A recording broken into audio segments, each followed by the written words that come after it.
Welcome to Down Low on Politics.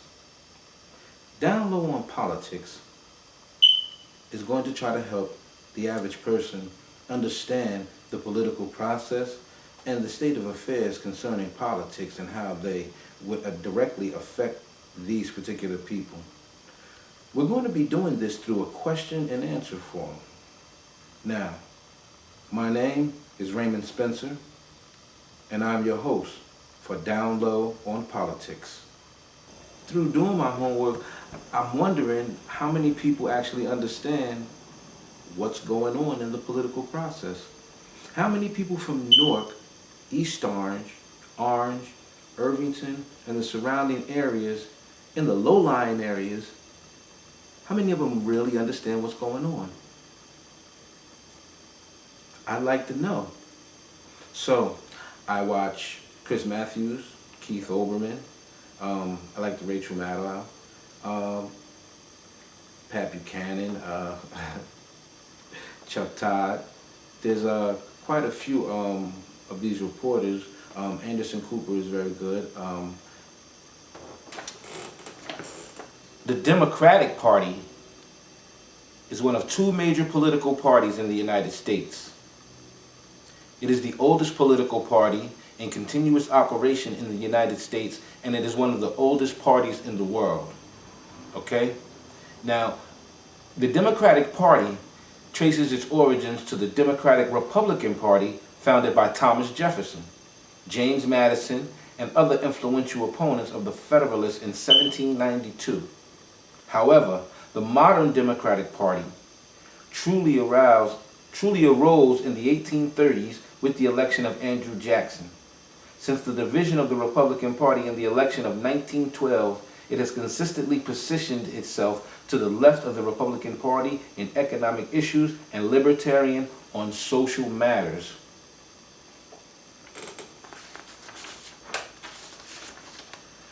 The other political party is the Republican Party.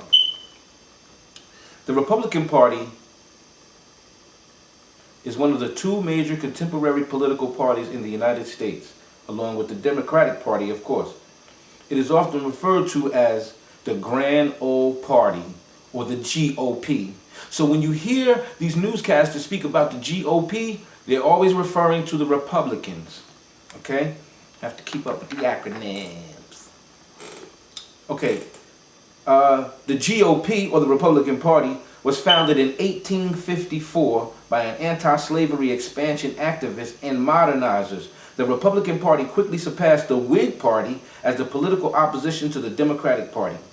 It first came to power in 1860. Remember, the Democratic Party is the oldest of the two parties. Okay, so the Republicans came up second and challenged the Democrats.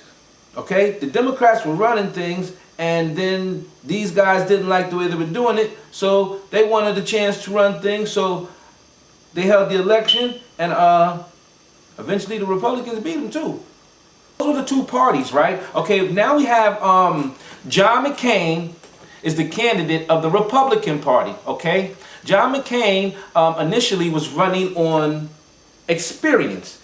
That was his campaign slogan. He was running on his experience, saying that he had more experience than his opponent, which made him more qualified to run the White House, okay?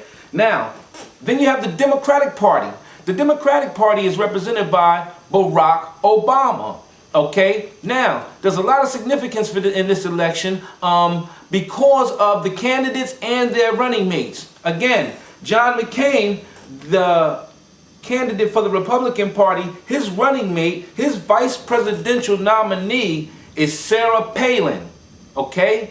Now, Sarah Palin is the governor of Alaska, okay? Now, Barack Obama, his vice presidential candidate nominee, his name is Joe Biden. Joe Biden is a senator from Delaware, okay? Now, look at the balance here, folks. You have Barack Obama, who's also a senator, okay? Now, let's compare Barack Obama to Sarah Palin, okay? These are the two youngest members of the tickets, okay? Then you have John McCain and you have Joe Biden over here. These two bring the experience balance to each ticket. So now, there's a pretty good balance on both sides. There's a lot of topics to be covered in this selection. Currently, some of the top issues at the top of the ticket, excuse me, the financial crisis is at the top of the list. The financial crisis is choking me. That's how bad it is. The financial crisis has just got me all choked up. The financial crisis is hitting all Americans, okay? It began with the oil and the gas prices over the summer months. Then the housing crisis came along. And of course, that just made things worse.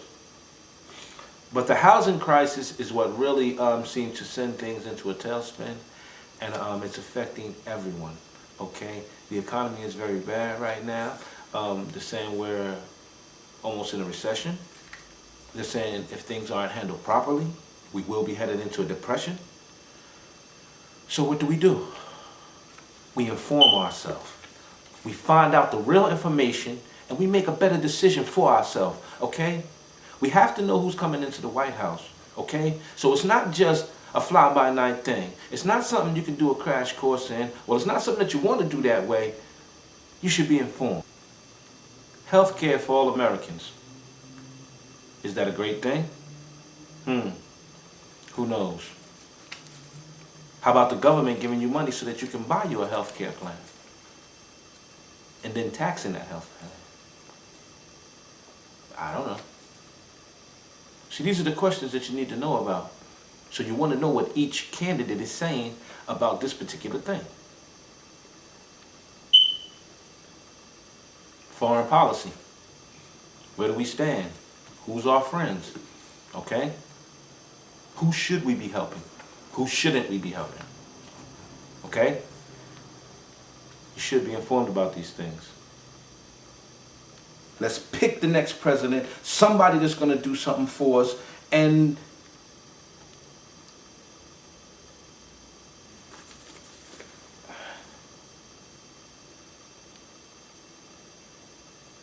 let our decision make sense.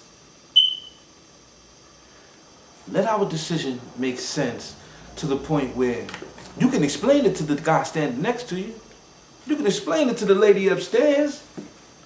Let it make sense. Don't let it be because. Cause. Don't let it be for that reason. That's not a reason. That's a nothing. Send your questions in an email form to downlowonpolitics@yahoo.com. That's downlowonpolitics@yahoo.com. So, when you forward your questions in, I will research them and try to get right back to you on them the next day. Because, ladies and gentlemen, I'm not sure if you're aware, but we only have 18 days left before the election. That's right, 18 days left. And although there's only a couple of days left to register, and I'm pretty sure you would have to do it by computer now, there's still plenty of time to get informed. For those people that are registered, for those people that intend to vote, for those people that may be confused on one or two particular issues, or maybe more than that. So please, send your questions to Raymond Spencer at downlowonpolitics@yahoo.com. That's right, send your questions to Raymond Spencer at downlowonpolitics@yahoo.com. It's rough, and I want help. I want to help somebody else too, okay? I'm just not out for a handout. No, that's not what I'm trying to do here, okay? I'm trying to inform people. I'm trying to be informed. Intelligence is a beautiful thing. Come on, people.